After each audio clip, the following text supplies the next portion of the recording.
Hello Media Award and welcome to my review for the Amazing Spider-Man game for the Xbox 360. I recently just finished playing the game, completing the missions and stuff like that, and I figured, I haven't done a game review in such a long time and it'd be a good opportunity to talk about the Amazing Spider-Man, the video game. Why did you back up the sun?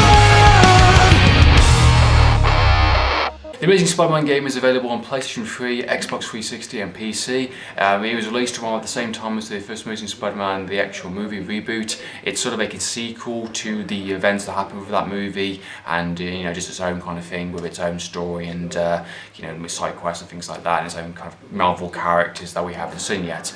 It's an open world game, of course. It's created by Activision, who are responsible for a good portion of all the Spider-Man games out there. They recently just released another Amazing Spider-Man 2 kind of tie-in game, which I haven't gone into playing. I've heard some pretty bad things, to be perfectly honest.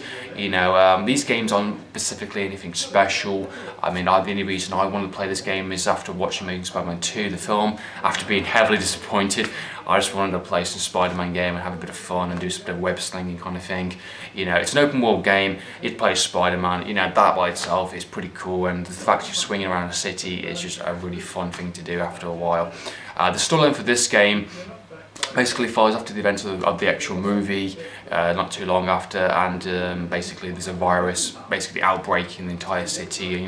Oscorp once again up to their old tricks. He's creating cross species genetics, which leads to like Rhino and Scorpio and a few other kind of famous characters from the Spider-Man universe in a sense. And basically an outbreak happens, and there's a lot of things like Spider-Man has to do. He has to stop these these kind of main boss battles, and at the same time do little side quests around the city to help infected people, and that's what the main storyline is, in all fairness. It's not too bad. I just finished recently playing it. Because I fancy playing it from after being disappointed by the movie.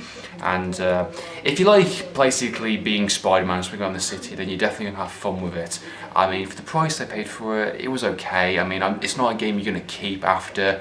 In terms of gameplay, it's fun for the most part. Swinging around the city is awesome. I love that so much. I love the nice little kind of going into kind of slow motion mode and kind of picking your spots, kind of thing like that. I think that's a pretty cool feature. I love the swing shooters. It's very similar to kind of Batman Arkham City and Arkham Asylum, things like that, in terms of the combat mechanics, button mashing combos, things like that. And if you hit your opponent enough times, you get a very high score, kind of 50, and you get to do like multiple different kind of moves and things like that. Very clone of that kind of game. It's a very poor version of that mechanic. I think Batman Arkham City is much better in terms of that mechanic and how he operates it, because Batman is freaking awesome in that sense. Basically, in terms of the gameplay, there's different kind of variations we can do. There's side quests which you can sneak around, claw up the walls, kind of thing. Do behind the shadows, Sam Fisher style. Sneak down, silent takedowns, swing back up the city. I think that's really cool. It's probably actually one of the best features of the entire game, is the fact that you can actually sneak around with the tunnels, and I love the camera feature as well, where you can take certain highlights you're going to find in the actual missions, the main missions, the side quests, take pictures, and you get a lot of these little mini news articles. I think were pretty fun, in all fairness. I was like engaged. The only problem with that is that I didn't actually know you could do it until a certain point. There's a side quest mission specifically for taking pictures and getting these kind of spins on the articles, things like that. But I didn't realise you can actually take pictures during actual main missions, which I think is the fault between the developers there, because they should have highlighted that a little bit more.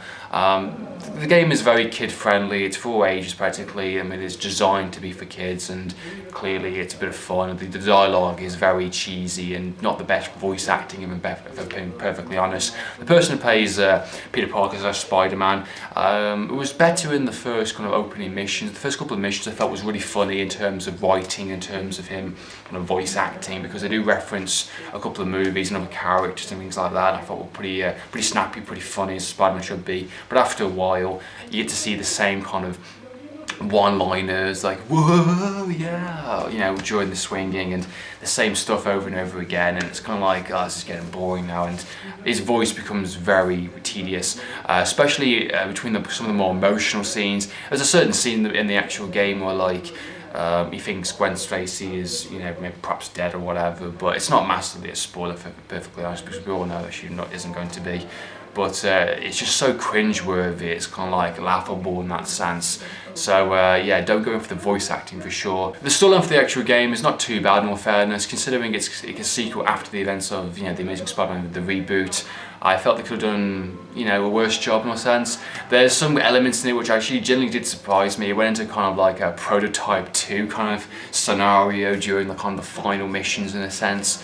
This kind of outbreak really went rampant and furious. It's a very easy, quick storyline. Basically Oscorp is the major bad guy in this entire game. Basically anything that comes from, anything bad that happens in this game is due to Oscorp, in terms of the creatures, in terms of the robots and the boss battles you face, and you're multiply, all the time, basically sneaking into Oscorp Corporation. I'm thinking, Jesus Christ, their security measures are absolutely terrible, because every time you sneak in, it's kind of like they've upgraded their stuff, within a matter of, a day or so, and it's kind of like, oops, Spider-Man stopped us again kind of thing. It's just, it's one of those typical license, straight to, was a movie come out, we're going to release the game quickly kind of thing like that. It could have been a lot more worse. I mean, I didn't actually hate the game or anything, I actually enjoyed it for what it was. It was a pretty fun 13 chapter missions, pretty fun. I was going for the collectibles, the comics, things like that. The photo missions are quite good, the side quests are pretty decent. Lots of good tie-in references to creatures and monsters from the actual Spider-Man universe, which is always fun. It's one of the reasons I always love playing the Spider-Man games from very early on, from the PlayStation 1 era, up until now. I just don't think there's been a decent Spider-Man game since Spider-Man Shattered Dimensions, which was actually one of my absolute favourites. Recent Spider-Man games, I thought that was pretty fun for what it is. But it's nice to have an open world Spider-Man game yet again.